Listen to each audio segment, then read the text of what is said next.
আসসালামু আলাইকুম, স্বাগত জানাচ্ছি আরটিভি মধ্যাহ্নের সংবাদে। আপনাদের সঙ্গে রয়েছি আমি মারফি রহমান। বিস্তারিত সংবাদ জানাবো। জুলাই আগস্টের গণ অভ্যুত্থানে মানবতাবিরোধী অপরাধের 7 মামলায় সাবেক এমপি, মন্ত্রী ও পুলিশ কর্মকর্তা সহ একযোগে 38 জনকে আসামিকে আন্তর্জাতিক অপরাধ ট্রাইব্যুনালে হাজির করা হয়েছে। সকালে পৃথক প্রিজন ভ্যানে করে তাদেরকে আনা হয়। এদের মধ্যে রয়েছেন সালমান এফ রহমান, আনিসুল হক, জুনাইদ আহমেদ পলক সহ আরও বেশ কয়েকজন সাবেক মন্ত্রী, এমপি ও পুলিশ কর্মকর্তা। মুগ্ধ হত্যা মামলা এবং নরসিংদী, কক্সবাজার, সিলেট সহ মোট 7 মামলায় তাদের ট্রাইব্যুনালে হাজির করা হয়েছে বলে জানা গেছে। ছাত্র জনতার অভ্যুত্থানে গত বছরের 5ই আগস্ট আওয়ামী লীগ সরকারের পতনের পর বিভিন্ন সময়ে সাবেক এই মন্ত্রী, এমপি ও পুলিশ কর্মকর্তাদের গ্রেফতার করা হয়।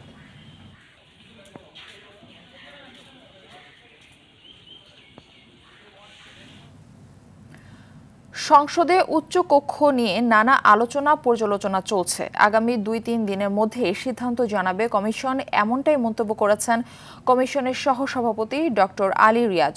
সকালে ফরেন সার্ভিস একাডেমিতে জাতীয় ঐকমত্য কমিশনের সাথে রাজনৈতিক দলগুলোর দ্বিতীয় পর্যায়ের 15তম দিনের আলোচনার সূচনায় তিনি এসব কথা বলেন। তিনি আরও বলেন, সংস্কার প্রক্রিয়ায় এগিয়ে নিয়ে রাজনৈতিক দলগুলোর সহযোগিতা, আলোচনার আগ্রহ প্রশংসনীয়, যার ফলে নির্দিষ্ট সময়ের মধ্যে জুলাই ঘোষণাপত্র করা সম্ভব হবে। 31 জুলাইয়ের মধ্যে একটি সমঝোতা পৌঁছানোর লক্ষ্য। আজকের বৈঠকে তত্ত্বাবধায়ক সরকার, প্রধানমন্ত্রীর একাধিক পদে থাকার বিধান নিয়ে আলোচনা শুরু হয়েছে।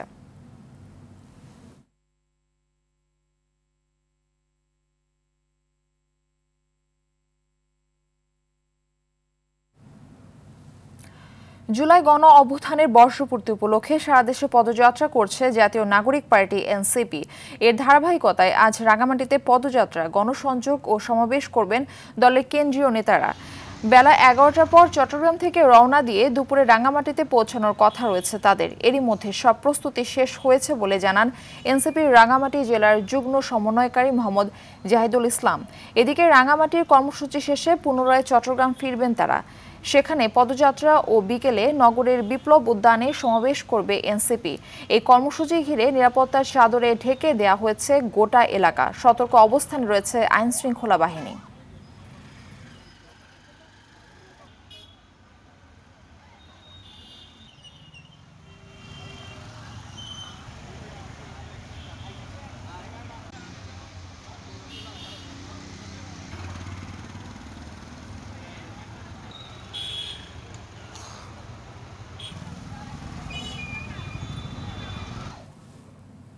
দর্শক, এই বিষয়ে আলোচনাতে রাঙামাটি থেকে আমাদের সঙ্গে সরাসরি যুক্ত হচ্ছেন সহকর্মী ইয়াসিন রানা সোহেল। রানা, এনসিপির কর্মসূচির বিষয়ে বিস্তারিত জানাবেন।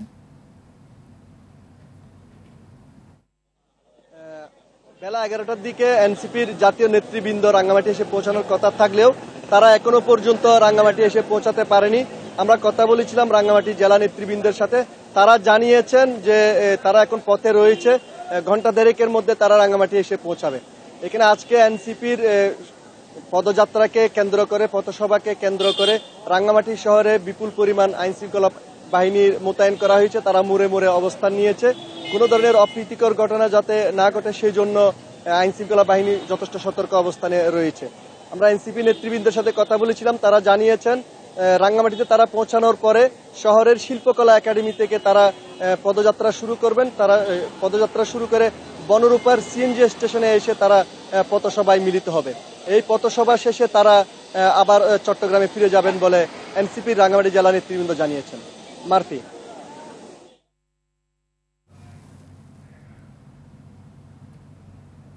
ধন্যবাদ আপনাকে।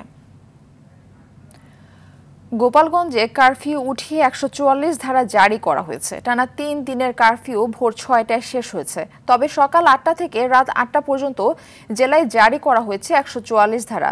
কিন্তু এর আওতামুক্ত থাকবে এইচএসসি পরীক্ষার্থী, বিভিন্ন স্কুল কলেজের শিক্ষার্থীরা, সরকারি অফিস সহ জরুরি পরিষেবা এবং গণমাধ্যম কর্মীরা।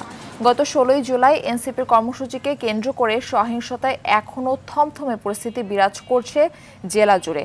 এসব ঘটনায় 4টি মামলায় 3008 জনকে আসামি করা হয়েছে। এ পর্যন্ত মোট ৩০৬ জনকে গ্রেফতার করা হয়েছে। তবে গ্রেপ্তার আতঙ্কে বেশিরভাগ এলাকার মানুষ ঘরছাড়া থাকার কারণে প্রভাব পড়ছে ব্যবসা বাণিজ্যে। রাস্তায় টহল দিচ্ছে সেনাবাহিনী, অন্যান্য বাহিনীর সদস্যরা।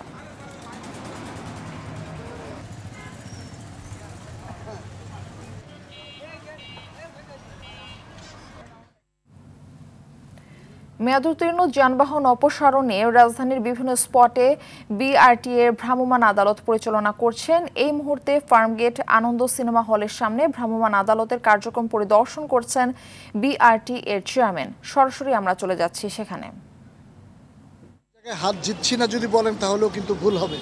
আমরা কিন্তু শ্রদ্ধা অভিযানেও কিন্তু শুরু করেছি। সেটা হচ্ছে যে যেমন ধরেন আজকে যেটা দেখলেন এর আগে নিশ্চয়ই এটা দেখেন নাই। আমরা কিন্তু শুরু করেছি শুদ্ধ অভিযান। দীর্ঘদিনের একটা জঞ্জাল আপনারা জানেন। এই দীর্ঘদিনের জঞ্জাল তো ওভারনাইট আপনি চেঞ্জ করতে পারবেন না, but we are trying to resolve all the problems existing in our country. একবারে তো আমি একদিনই সব কিছু পারবো না। আর একটা প্রশ্ন, আমার আশেপাশে এই যারা দাঁড়িয়ে আছেন সবারই অভিযোগ যে আমরা যে গাড়ি চালাবো, লাইসেন্সটা নিব, লাইসেন্স পেতে এত দীর্ঘ সময় কেন? কারো 2 বছর 3 বছর, এটার কি কোনো সমাধান দিচ্ছেন আপনারা?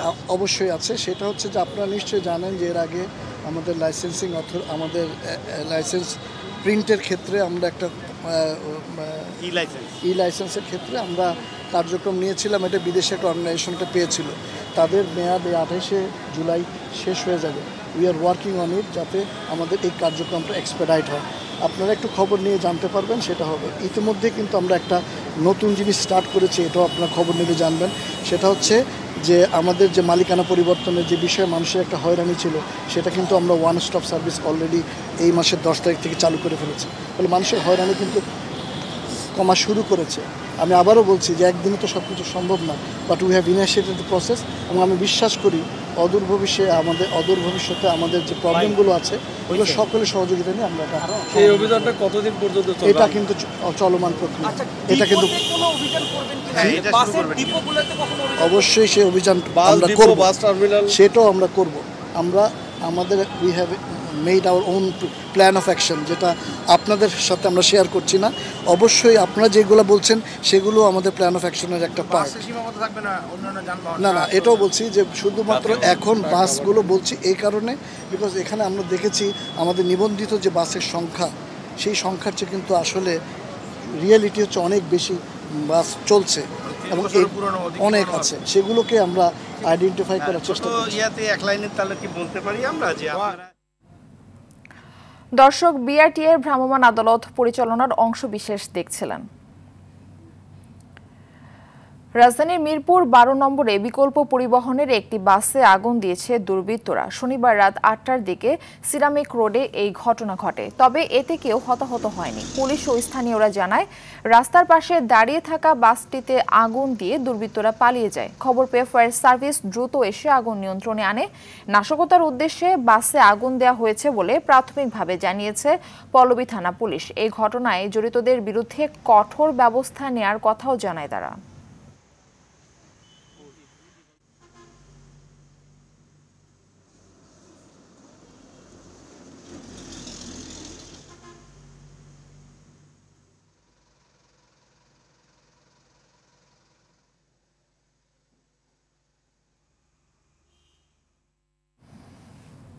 দর্শক, রাজধানীর জিয়া উদ্যানে বিএনপির মহাসচিব মির্জা ফখরুল ইসলাম আলমগীর কথা বলছেন। আমরা সরাসরি চলে যাচ্ছি সেখানে।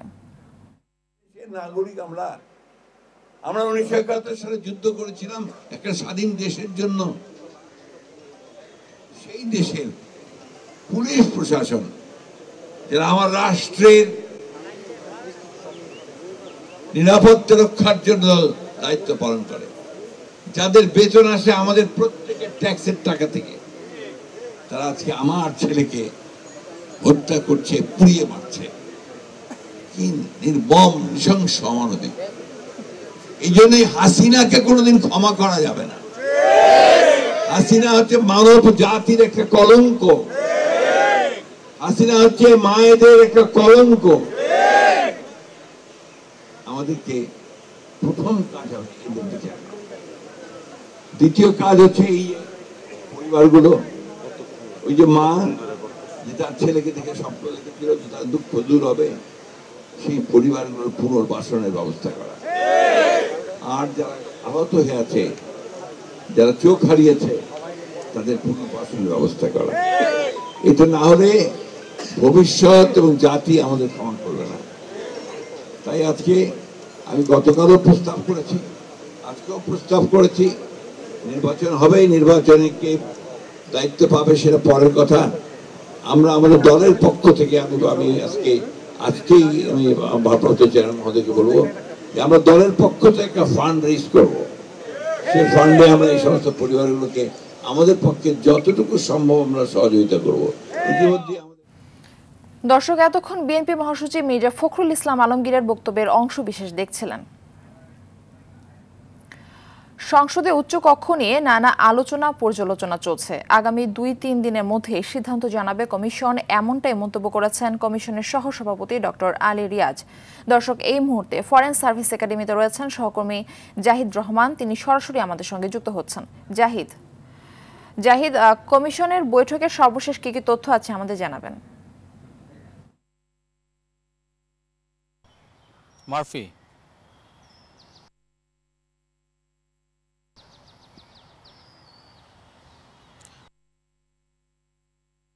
মারফি 15তম দিনের আজকে বৈঠক চলছে। দ্বিতীয় পর্যায়ে যে বৈঠকটি সূচনা বক্তব্যে জানিয়েছেন যে আগামী 2-3 দিনের মধ্যে উচ্চকক্ষের বিষয়ে একটি সমাধান হতে পারে। এছাড়া উনি যেটি জানিয়েছেন যে আগামী 31 জুলাইয়ের মধ্যে অন্যান্য রাজনৈতিক দলগুলো, বিশেষ করে আলোচনায় ঐক্যমত্য কমিশনের সাথে অংশ নেওয়া রাজনৈতিক দলগুলো যেভাবে সহযোগিতা করছেন তাদের প্রশংসা করে তিনি বলেন 31 জুলাইয়ের মধ্যে জুলাই সনদ, যেটি সব ঐক্যমত্য ভিত্তিতে দলগুলোর যে সিদ্ধান্ত হবে সেটি মতামতের মধ্যেই প্রকাশ করা সম্ভব হবে বলেও তিনি আশাবাদ ব্যক্ত করেছেন। এবং আমরা দেখেছি যে রাজনৈতিক দলগুলো তাদের মতামত দিচ্ছেন। এখানে বিএনপি, জামায়াতে ইসলাম এবং এনসিপি সহ বিভিন্ন রাজনৈতিক দল রয়েছে, 32টি রাজনৈতিক দল, তাদের প্রতিনিধিরা এখানে অংশ নিয়েছেন এবং তাদের মতামতগুলো তুলে ধরছেন। এবং আপনি জানেন যে এই বিষয়ে আলোচনার জন্য দীর্ঘ সময় ধরেই তারা বিভিন্ন পর্যায়ে বৈঠক হচ্ছে এবং এই বৈঠকগুলোর মধ্যেই যে জুলাই সনদ অর্থাৎ একটি একমতে পৌঁছানোর যে একটি সিদ্ধান্ত সেটি পৌঁছতে পারবেন বলে তারা আশা প্রকাশ করেছেন। মার্ফি। জাহিদ, অসংখ্য ধন্যবাদ আপনাকে আমাদের সঙ্গে যুক্ত হওয়ার জন্য। এবার থাকছে আন্তর্জাতিক প্রসঙ্গ।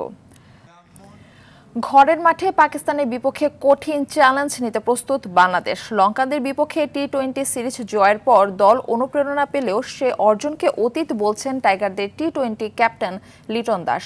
নতুন প্রতিপক্ষ পাকিস্তানের বিপক্ষে নতুন কৌশলে ঘরের মাঠে নামবে টাইগাররা। এদিকে বাংলাদেশকে কঠিন প্রতিপক্ষ মানছেন পাকিস্তান অধিনায়ক। মিরপুরের শেরে বাংলা জাতীয় ক্রিকেট স্টেডিয়ামে আজ ম্যাচ শুরু সন্ধ্যা 6টায়। সাফ নারী চ্যাম্পিয়নশিপে আজ বিরতি। সোমবার শিরোপা নির্ধারণী ম্যাচে নেপালের বিপক্ষে মাঠে নামবে বাংলাদেশ। বসুন্ধরা কিংস অ্যারেনায় ম্যাচ শুরু সন্ধ্যা 7টায়। শনিবার নিজেদের পঞ্চম ম্যাচে শ্রীলঙ্কাকে 5-0 গোলে হারিয়ে পূর্ণ 15 পয়েন্ট নিয়ে টেবিলের শীর্ষে আছে বাংলাদেশ। একই দিনে ভুটানকে 8-0 গোলে হারিয়ে শিরোপার রেসে টিকে আছে নেপাল। তাদের থেকে 3 পয়েন্ট বেশি পাওয়া বাংলাদেশ এই ম্যাচে ড্র করলে শিরোপা নিশ্চিত করবে। অন্যদিকে নেপাল চাইবে এই ম্যাচে বড় ব্যবধানে জিতে গোল ব্যবধানে এগিয়ে থেকে শিরোপা নিশ্চিত করতে।